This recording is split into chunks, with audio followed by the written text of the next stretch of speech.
नमस्कार दोस्तों, स्वागत है आप सभी का आपके अपने YouTube चैनल टेक्निकल डिलाइट में। दोस्तों उम्मीद करते हैं, आशा करते हैं आप सभी लोग जहां भी हैं स्वस्थ हैं एवं खुशहाल हैं। दोस्तों आज मैं बात करने वाला हूं all India institute of medical science new Delhi examination section के अंतर्गत। इसके अंतर्गत जितने भी एम्स हैं उन सभी के अंदर की वैकेंसी एक ही साथ कंपाइल करके दी गई है। उस वैकेंसी के बारे में टोटल यहाँ पे 3036 पोस्टें हैं। मैं यहाँ केवल टेक्निकल वैकेंसीज के बारे में बात करूँगा। जो ITI and diploma holder technical section से बिलोंग करते हैं, तो ITI की लगभग सभी ट्रेडों से रिलेटेड वैकेंसी है यहाँ पे। तो वीडियो को पेशेंस के साथ आपको देखना है, क्योंकि वीडियो बहुत ही लंबा हो जाएगा, क्योंकि नोटिफिकेशन बहुत ही 92 पेजेस का है। ठीक है, तो ये नोटिफिकेशन मैंने डाउनलोड कर लिया। ऑफिशियल वेबसाइट का लिंक मैं आपको डिस्क्रिप्शन में दे दूंगा, जहाँ से आप डायरेक्टली साइट को विजिट कर लेंगे। तो नीचे की तरफ जब आप आएंगे तो यहाँ पे दिया गया है, पहली बात तो फॉर्म फीस के बारे में यहाँ कहा गया है। जनरल एंड OBC कैंडिडेट्स का फॉर्म फीस रहेगा 3000 रुपीज़ का, and SC ST and EWS candidates का 2400 रुपीज़ का फॉर्म फीस रहने वाला है। इसके बाद जब नीचे की तरफ आप आएंगे, एडमिट कार्ड जो आपके इश्यूज हो जाएंगे वो 12 दिसंबर 2023 ट्यूसडे से टेंटेटिवली ऐसा डेट दिया गया है। मतलब ये कंफर्म डेट नहीं है, लेकिन अप्रॉक्सीमेटली दिया गया कि इस डेट से आपका इशू हो जाना चाहिए। उसके बाद आप यहाँ देख सकते हैं 18 दिसंबर से लेकर मंडे से लेकर 20 दिसंबर 2023 तक टेंटेटिवली दिया है कि डेट ऑफ एग्जामिनेशन आपका होगा। माने 18 दिसंबर और 20 से 20 दिसंबर आपका एग्जामिनेशन कंडक्ट करवाने के लिए डेट दे दिया गया है। इसके बाद जब आप नीचे की तरफ आप आएंगे तो यहाँ पे देखेंगे पैटर्न जो होगा CBT एग्जामिनेशन का आपका जनरल में ड्यूरेशन 45 मिनट्स का रहेगा, जिसमें 40 क्वेश्चन होंगे। 10 question reasoning, 10 question general awareness, quantity aptitude 10 question, general English Hindi language के 10 क्वेश्चन रहेंगे, एब्डोमेन से रिलेटेड क्वेश्चन रहेंगे आपके 40। इस तरीके से टोटल 80 क्वेश्चन का आपका रहने वाला है, जिसकी टाइमिंग देखी जाए तो 90 मिनट्स का रहेगा। निगेटिव मार्किंग यहाँ कोई नहीं रहेगी, यहाँ पे क्लियरली लिख दिया गया है। उसके बाद बात करते हैं आगे। 17 तारीख से इसका आवेदन शुरू हो चुका है, जो कि 1/12/2023 यानी 1 दिसंबर 2023 तक ऑनलाइन मोड में आवेदन आपसे लिया जाएगा। ठीक है, रीजन फॉर रिजेक्शन, जैसे कि फॉर्म फीस इतनी ज़्यादा है तो रीजन फॉर रिजेक्शन वगैरह अगर फॉर्म रिजेक्ट करते हैं तो उसके लिए जो एक कमेटी बैठाई जाएगी वो 6/12/2023 से लेकर 7/12/2023 तक बैठा दी जाएगी। उसके बाद आपका एडमिट कार्ड रिलीज किया जाएगा। अब बाकी जो रीजन होगा वो हो सकता है आपसे फिर से फॉर्म रीओपन करवा के आपसे वो चीज़ें सुधरवा ली जाए। ठीक है, चलते हैं आगे। एज लिमिट के बारे में बात करेंगे तो SC ST के लिए 5 ईयर, OBC कैंडिडेट्स के लिए 3 ईयर का रहेगा, PWD कैंडिडेट्स के लिए 10 ईयर का रहने वाला है। एज लिमिट नीचे आपको मैं दिखाता चलूंगा। उसके बाद इसमें कहा गया है कि आपको जो कास्ट सर्टिफिकेट TWS सर्टिफिकेट बनवाना है तो वो आपका नया होना चाहिए 1/4/2023 के बाद का। ठीक है, जो 2023 और 2024 फाइनेंशियल 1/4 यानी 1 अप्रैल 2023 के बाद का आपके पास कास्ट सर्टिफिकेट EWS सर्टिफिकेट होना चाहिए, ताकि उसको आप 2023-24 फाइनेंशियल ईयर में यूज़ कर पाएंगे। ठीक है, EWS सर्टिफिकेट से रिलेटेड। उसके बाद जब नीचे की तरफ आप आते हैं इसमें नोटिफिकेशन में, तो मैंने एक एक पॉइंट को यहाँ पूरी तरह से डिटेल में डिस्कस किया है। मैं उसको मार्क करते हुए निकला हूँ। तो यहाँ से स्टार्ट होता है टेक्निकल वैकेंसीज का। पॉइंट नंबर 3 जो है इसमें दिया है असिस्टेंट इंजीनियर AC से रिलेटेड ग्रेजुएट होना चाहिए मैकेनिकल इलेक्ट्रिकल ब्रांच से। ठीक है, 5 साल का एक्सपीरियंस चाहिए in maintenance of a large scale AC के इन हॉस्पिटल एनवायरनमेंट में। ठीक है, ये वैकेंसी होगी असिस्टेंट इंजीनियर की। उसी तरह असिस्टेंट इंजीनियर सिविल वालों के लिए पोस्ट है, ग्रेजुएट इन सिविल इंजीनियरिंग होना चाहिए, 5 साल का एक्सपीरियंस होना चाहिए। ठीक है, उसके बाद असिस्टेंट इंजीनियर इलेक्ट्रिकल की बात कर लें तो ग्रेजुएट होना चाहिए इलेक्ट्रिकल में। उसके बाद 5 साल का एक्सपीरियंस होना चाहिए maintenance of electrical system in preferably in hospital environment. Hospital environment से होगा तो ज़्यादा बढ़िया। एज लिमिट आप यहाँ देख सकते हैं 35 ईयर यहाँ पे एज लिमिट दी गई है। रिलैक्सेशन आपको कैटेगरी वाइज मिल जाएगा। उसके बाद असिस्टेंट लॉन्ड्री सुपरवाइजर में देख सकते हैं तो 12th पास होना चाहिए। उसके बाद डिप्लोमा सर्टिफिकेट हो dry cleaning and laundry technology का, 2 ईयर का एक्सपीरियंस हो रेपेटेड मैकेनाइज्ड लॉन्ड्री से, तो आप इसमें एलिजिबल हैं अप्लाई करने के लिए। उसी तरह असिस्टेंट स्टोर ऑफिसर में देख सकते हैं डिग्री होनी चाहिए। फिर इसका post graduate diploma in material management होगा, तो आप इसमें एलिजिबल हैं अप्लाई करने के लिए। उसके बाद बैचलर डिग्री हो मटेरियल मैनेजमेंट में, 3 साल का एक्सपीरियंस हो, तो भी इसमें आप एलिजिबल हैं अप्लाई करने के लिए। उसके बाद जैसे ये मैं आपको दिखा रहा हूँ कि ये जस्ट 7 नंबर पोस्ट है। उसके बाद जो इधर सेक्शन में आप देख रहे हैं तो ये वाली क्वालिफिकेशंस यहाँ से सभी के लिए सेम है। ठीक है, एज लिमिट भी देख सकते हैं सभी के लिए सेम है। और बात है कि एम्स जो इंडिया में डिफरेंट है, जैसे एम्स देवघर का है, ये एम्स भोपाल में, तो इन सभी जगहों पे वैकेंसी है। एम्स कल्याणी में है। इस तरीके से 3 जगह ये वैकेंसी अवेलेबल है। उसके बाद करते हैं नेक्स्ट हम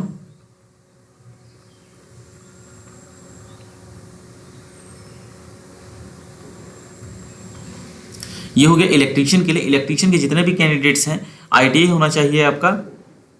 उसके बाद यहाँ पे दिया गया है कि इलेक्ट्रिकल सुपरवाइजरी सर्टिफिकेट कॉम्पिटेंसी होनी चाहिए। आपके पास एक इलेक्ट्रिकल सुपरवाइजर का लाइसेंस बनता है, वो लाइसेंस भी आपके पास होना चाहिए। एंड प्रैक्टिकल एक्सपीरियंस चाहिए आपको 5 साल का, ठीक है। Maintenance of STLT installation and underground cable system में, ठीक है। बाकी ये क्वालिफिकेशन सभी में सेम है, इलेक्ट्रीशियन की ही पोस्ट है ये। उसके बाद एज लिमिट की बात करें 35 ईयर दी गई है। लेवल 4 की ये जॉब रहने वाली। एम्स भोपाल में वैकेंसी है, एम्स जोधपुर में है, एम्स पटना में है। उसके बाद एम्स भटिंडा में नहीं है, सॉरी, एम्ब्रोजोलॉजिस्ट के है ये पोस्ट। चलते हैं आगे। ये फायर टेक्नीशियन की वैकेंसी है, ठीक है।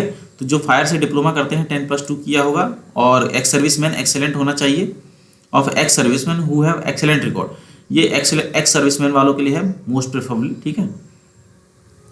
तो उसके बाद हाइट इनकी देख सकते हैं आप, जैसे हाइट 167, क्योंकि फायर टेक्नीशियन में आपके हाइट का रेशियो भी रहना चाहिए। और उसके बाद चेस्ट एक्सपेंशन का भी दिया गया है, 18 से 27 से एज लिमिट दी गई है, ठीक है। ये सारी चीज़ें फायर सेफ्टी से जिन्होंने डिप्लोमा किया उनसे रिलेटेड है ये देखिए गैस पंप मैकेनिक। इसमें आप देख सकते हैं 10+2 होना चाहिए, 5 ईयर एक्सपीरियंस होना चाहिए। उसके बाद चाहे फिर ITI डिप्लोमा होना चाहिए मैकेनिकल इंजीनियरिंग से, फिर 3 साल का एक्सपीरियंस होना चाहिए मैकेनिकल गैस पाइपलाइन इन 200 बेडेड हॉस्पिटल में, ठीक है। 18 से 30 साल इसकी एज लिमिट होनी चाहिए। एम्स भोपाल में वैकेंसी है ये, एम्स जोधपुर में, एम्स पटना में, एम्स ऋषिकेश में ये वैकेंसी दी गई है। उसके बाद चलिए आगे हम देखते हैं। वीडियो को आप लोग पूरा देखेंगे। वीडियो आपको पसंद आए तो वीडियो को लाइक करेंगे, चैनल को सब्सक्राइब करेंगे, फिर दोस्तों में शेयर करना नहीं भूलेंगे। उसके बाद जूनियर इंजीनियर देख सकते हैं आप, AC एंड रेफ्रिजरेटर से दिया है। ग्रेजुएट होना चाहिए इलेक्ट्रिकल मैकेनिकल से। फिर उसके बाद 2 साल का एक्सपीरियंस चाहिए AC मेंटेनेंस से रिलेटेड।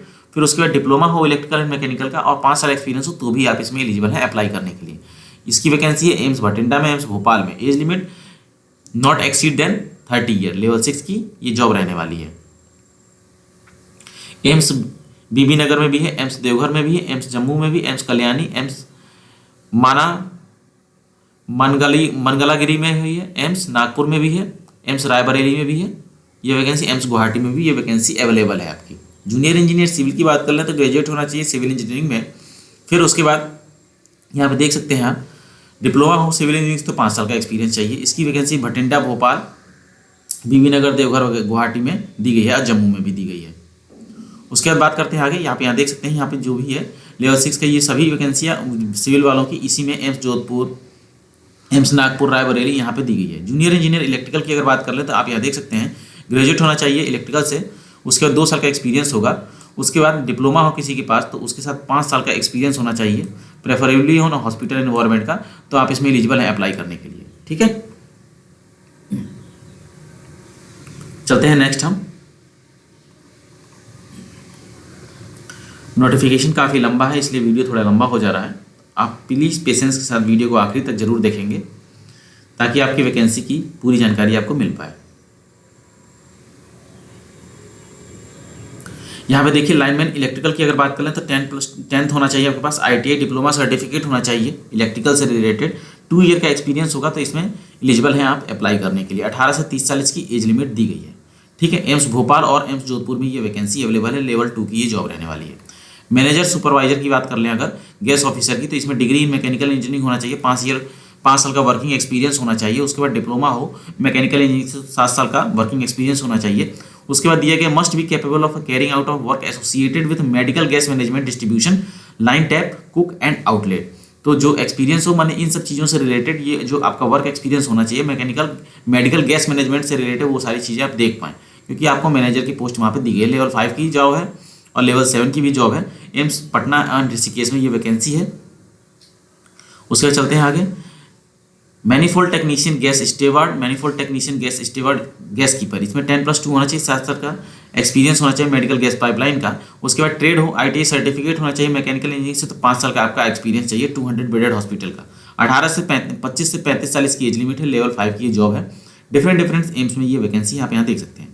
उसके बाद मैकेनिक की आप देख सकते हैं RAC वाले कैंडिडेट जितने भी हैं इसमें ये देख सकते हैं मेट्रिकुलेशन चाहिए, ITI डिप्लोमा सर्टिफिकेट चाहिए RAC का, 2 ईयर का एक्सपीरियंस चाहिए installation and maintenance of refrigerator and AC air conditioning system. AIIMS Bhopal, AIIMS Jodhpur, AIIMS Patna and in सब जगहों पे ये वैकेंसी दी गई है। मैकेनिक इंस्ट्रूमेंट मैकेनिक में देख सकते हैं ITI चाहिए, इलेक्ट्रिकल इंजीनियरिंग और मैकेनिकल इंजीनियरिंग से रिलेटेड, पॉलिटेक्निक होगा तो इसमें चलेगा, इलेक्ट्रिकल और मैकेनिकल से ऑब्लिक ITI भी हो। प्रैक्टिकल एक्सपीरियंस 2 साल का 2 साल का चाहिए वर्कशॉप से। Department dealing with operation and maintenance of mechanical and electrical plants, तो इससे होगा तो आप इसमें एलिजिबल है अप्लाई करने के लिए। सॉरी, ये एम्स भोपाल में वैकेंसी, एम्स जोधपुर में, एम्स पटना में ये वैकेंसी अवेलेबल है। चलते हैं आगे हम। उसके बाद आप यहाँ देख सकते हैं ऑफिस अटेंडेंट की पोस्ट है, वो 10th जो हाई स्कूल पास है वो लेवल 1 की जॉब है, तो इसमें एलिजिबल है। और ITI इक्विवेलेंट है तो इसमें आप एलिजिबल, जो एम्स जो जोधपुर में वैकेंसी दी गई है तो आप इसमें एलिजिबल है अप्लाई करने के लिए, अप्लाई कर सकते हैं। जो कैंडिडेट नॉन टेक की तैयारी करते हैं वो ITI है उनके पास, तो वो इस वैकेंसी में अप्लाई कर सकते हैं, क्योंकि इसमें पेपर नॉन टेक आएगा ऑफिस अटेंडेंट वाली पोस्ट में। प्लम्बर की बात करें तो जिन्होंने ITI किया हुआ है, प्लम्बर से रिलेटेड 5 साल का प्रैक्टिकल एक्सपीरियंस है, तो वो इसमें एलिजिबल है अप्लाई करने के लिए। प्लम्बर वाली पोस्ट में आपका देख सकते हैं एक्सपीरियंस किस सेक्टर में चाहिए, प्लम्बिंग का लाइसेंस चाहिए, तो ये सारी चीज़ें आप देख लेंगे, ठीक है। 18 से 30 साल इसकी भी एज लिमिट दी गई है। लेवल 2 की ये जॉब रहने वाली है। एम्स पटना में वैकेंसी है, एम्स भोपाल में है, एम्स ऋषिकेश में ये वैकेंसी दी गई है।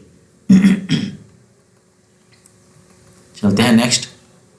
यहाँ पे RAC वाले सीनियर मैकेनिक, RAC वाले कैंडिडेट्स जो हैं जिन्होंने ITI डिप्लोमा किया हुआ है, RAC से 8 साल का एक्सपीरियंस है, वो इसमें एलिजिबल है अप्लाई करने के लिए, क्योंकि सीनियर मैकेनिक की पोस्ट लेवल 4 की ये जॉब है। 18 से 40 साल इसकी एज लिमिट दी गई है।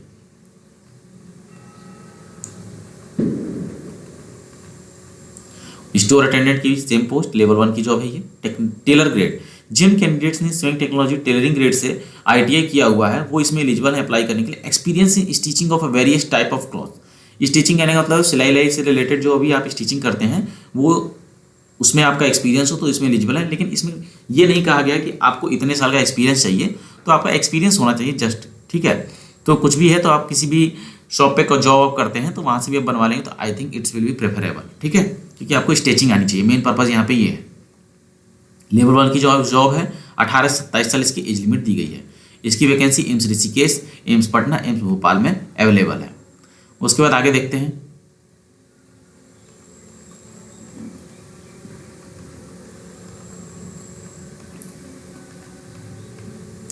वायरमैन से रिलेटेड 10th होना चाहिए आपके पास, ITI डिप्लोमा सर्टिफिकेट हो इलेक्ट्रीशियन ट्रेड से, electrical workman certificate competency and practical experience of 5 year electrician trade में होना चाहिए आपका। इलेक्ट्रिकल का जो सुपरवाइजरी का लाइसेंस बनता है, इलेक्ट्रिकल का वर्कमैन परमिट, तो वो आपके पास लाइसेंस भी होना चाहिए यहाँ पे। उसके बाद एंड प्रैक्टिकल एक्सपीरियंस होना चाहिए आपके पास 5 ईयर का, तो आप इसमें एलिजिबल है अप्लाई करने के लिए। 18 से 30 साल इसकी एज लिमिट दी गई है। लेवल 2 की ये जॉब रहने वाली है। उसके बाद बात करते हैं नेक्स्ट ऑपरेटर की, लिफ्ट ऑपरेटर में, तो इसमें 10th होना चाहिए आपके पास और ITI डिप्लोमा सर्टिफिकेट होना चाहिए इस ट्रेड से रिलेटेड, तो आप इसमें एलिजिबल हैं अप्लाई करने के लिए। लेवल 2 की जॉब है। उसके बाद कैटेगरी, जो आपके किस किस चीज़ की कितनी कितनी वैकेंसीज है UR में, EWS में और किस पोस्ट पे, तो वो आपको नीचे वाले सेक्शन में दिया गया है। तो आपने ऊपर अपनी पोस्ट देख ली होगी, तो उसी तरीके से आप नीचे देखते हुए आएंगे। असिस्टेंट इंजीनियर AC में मैंने दिखाया था, असिस्टेंट इंजीनियर सिविल के लिए आप देख सकते हैं डिफरेंट टाइम्स में कितनी पोस्टें हैं। इलेक्ट्रिकल के लिए देख सकते हैं असिस्टेंट इंजीनियर के लिए कितनी पोस्टें हैं, ये देख लीजिए। फिर उसके बाद चलते हैं आगे। उसके बाद इलेक्ट्रीशियन के लिए आप यहाँ देखिए, AIIMS Bhopal, AIIMS Jodhpur, AIIMS Patna में UR के लिए 5 इस तरीके से सीटें कैटेगराइज करके दी गई हैं, टोटल सीटें। फिर उसके बाद देखिए गैस एंड पंप मैकेनिक में देखिए टोटल यहाँ पे दो करके सीटें दी गई हैं, भोपाल, जोधपुर एंड पटना एंड ऋषिकेश में। उसके बाद चलिए आगे देखते हैं। Junior engineer AC and junior engineer AC में देख सकते हैं आप, इसमें टोटल पोस्टें दी गई हैं। Junior engineer civil, junior engineer electrical, आप ये देख सकते हैं जिस पोस्ट में आप अप्लाई कर रहे हैं।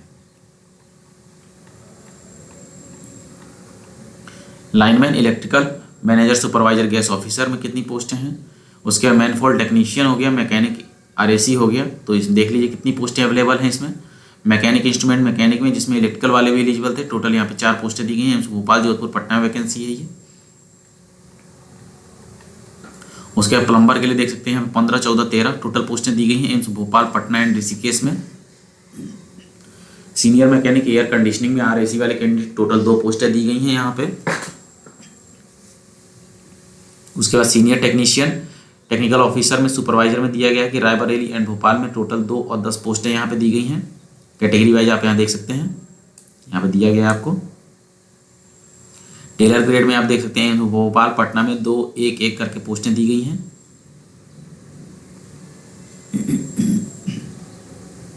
वायरमैन में देख सकते हैं यहाँ पे अच्छी खासी पोस्टें हैं। 20 पोस्टें हैं भोपाल में, 20 पोस्टें जोधपुर में हैं, 16 पोस्टें पटना में दी गई हैं आपको यहाँ पे, ठीक है। ऑपरेटर जो लिफ्ट एलिवेटर वाले लिफ्ट ऑपरेटर के थे उन्होंने टोटल 12 पोस्टें दी गई हैं। इस तरीके से एम्स भोपाल में वो वैकेंसी अवेलेबल है, ठीक है। तो ये हो गया वैकेंसी कैटेगराइजेशन, कितनी कितनी वैकेंसीज किस किस डिपार्टमेंट में थी। उसके बाद इसके बाद आपको क्या करना है, फॉर्म भर लेना है, और आपको कोई क्वेरी हुआ तो आप इस टोल फ्री नंबर पे कांटेक्ट कर सकते हैं। और इंक्वायरीज रिलेटेड टू जैसे शैल बी मेड, तो माई पेज अंडर में जैसे आप टाइप करके मेल डालेंगे अगर, तो राइज ए क्वेरी से रिलेटेड करके आप करेंगे तो वहाँ से आप अप्लाई कर लेंगे। और इसकी ऑफिशियल वेबसाइट का लिंक यहाँ दिया गया है, जो कि मैं आपको डिस्क्रिप्शन में दे दूंगा, जहाँ से आपको साइट को डायरेक्टली विजिट कर सकते हैं। और यहाँ पे टाइमिंग दी गई है टोल फ्री नंबर पे कॉल करने की, आप इस टाइम में और इस नंबर ऑफ डेज में ही कॉल करें, मंडे से फ्राइडे, एंड 10 बजे से लेकर 1 बजे तक सैटरडे को आप करेंगे। तो ये भी जो भी इन्फॉर्मेशन थी वो मैंने आपको शेयर कर दी। अगर ये जानकारी आपके लिए हेल्पफुल है, वीडियो आपके लिए हेल्पफुल है, तो प्लीज़ वीडियो को लाइक करें, चैनल को सब्सक्राइब करें, अपने दोस्तों में शेयर करना ना भूलें, ताकि ये जानकारी हर किसी तक पहुँच पाए। वीडियो बने रहने के लिए धन्यवाद।